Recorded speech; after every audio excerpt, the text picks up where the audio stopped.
foundation of trigonometry is really similar triangles. In the ancient past, similar triangles were really useful for calculating inaccessible distances. And even in modern times, they're really useful for calculating or for analyzing forces in physics and engineering. And they really provide a strong foundation for more advanced machinery in trigonometry that's useful in things like electromagnetism and quantum mechanics. So we're going to learn a lot about similar triangles. Here's a really simple example. Let's say that we want to figure out the height of a building. For whatever reason, it's inaccessible to us. So what we're going to do is get some sort of measurement of the distance from a point away from the building to the base of the building. So here it's 20, and then we want to find the height of that building. So you create this big right triangle, and then you construct physically, well, at least back in the day they would do this physically, you construct a smaller triangle that has the same angles, and then you just measure the sides of that actual physical triangle. So here I've just chosen 2 for the height and 5 for the base. Once you have that, since they're similar triangles, the ratios of the sides have to be equal.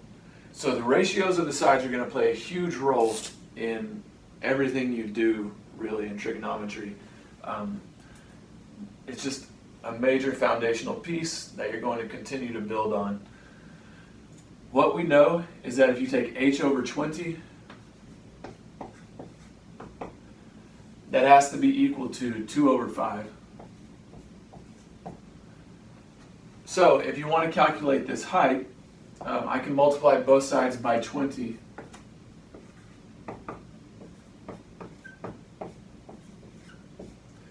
And so notice what we're doing is we're taking the measured side, 20, and then to get the height, we're just going to multiply that by a specific ratio that comes from the similar triangle that you're able to construct because it's smaller.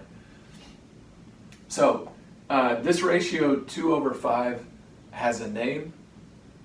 Well, this side divided by this side has a name. We call that tangent of whatever this angle is. People like to use the Greek letter theta.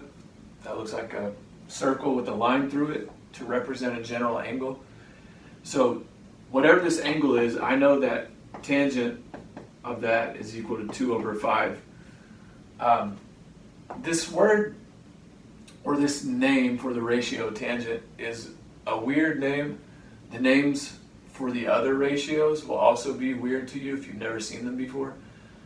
But people use these ratios so much that they gave them names a long, long time ago.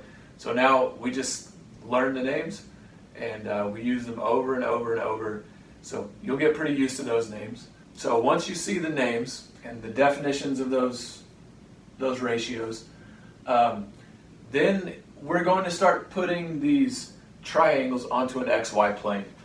So we'll start to write them starting in the first quadrant, wrapping from the positive x-axis to the positive y-axis. So if I kept the same angle, it looks about like this.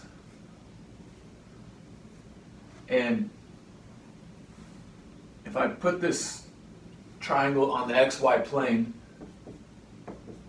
then if I take this point where I've stopped this side, and that has an x value and a y value, and the x value is the base of the triangle, the distance from the y-axis to this point.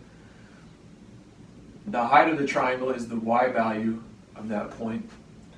And then instead of calling this line h for hypotenuse, we'll call it r for radius, because we have really good reason to stick these things on an xy plane and let them wrap around all the way around the xy plane.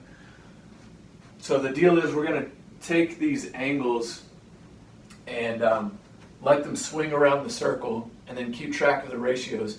And what that will do for us, you'll see, is that it will give us a way to analyze waves. So this is why these things are useful in electromagnetism, because you can model electromagnetic waves with the function that this creates. So we're using the letter r because we're thinking of the radius of a circle if we keep that distance fixed and let the angle increase, and it could go larger than 360 and it would just continue to wrap around.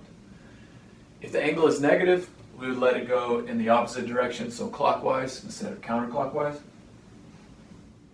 And then notice there's a nice relationship between x, y, and r, of course, given by the Pythagorean theorem. So we know that x squared plus y squared equals r squared. This gives you a quick way to calculate that hypotenuse r if you already know the x value and the y value. Or, maybe you have r and y and you want to calculate x, you can do it with this equation.